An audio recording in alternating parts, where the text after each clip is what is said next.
ఆంధ్రప్రదేశ్లో వేరే చోట ఎక్కడ అమ్మవారి వారాహిమాత అమ్మవారి గుడి ఎక్కడ లేదండి. సాక్షాత్తు కాశీ విశ్వేశ్వరుని సన్నిధిలో అమ్మ గ్రామదేవతగా ఉంది. మళ్ళీ ఈ కాకినాడ దగ్గరలో కొవ్వూరు అనే గ్రామంలో రీసెంట్గా మనకి ఇన్స్టా రీల్స్ ద్వారా అమ్మవారి గుడి ఉందని చాలా భక్తులకు తెలిసింది. చాలామంది దర్శనానికి వెళ్తున్నారు. అమ్మవారు అడిగిన కోరిక తప్పకుండా నెరవేరుతుందని భక్తుల యొక్క నమ్మకం అండి. ఈరోజు మేము వారాహిమాత అమ్మవారిని దర్శించుకున్నాం. ప్రసన్న గారు ఈ వారాహిమాత అమ్మవారి గుడి యొక్క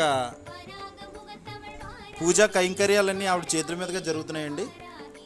ప్రతి సంవత్సరం వారాహిమాత నవరాత్రి ఉత్సవాలు కూడా ఇక్కడ బాగా ఘనంగా జరుగుతున్నాయి. మన డిప్యూటీ సీఎం పవన్ కళ్యాణ్ గారు వారాహిమాత దీక్ష తీసుకున్న తర్వాత అమ్మవారు బాగా ప్రాచుర్యం పొందారు. దర్శనం కోసం వచ్చాము. ప్రతిరోజు ఇక్కడ అన్నదానం జరుగునండి.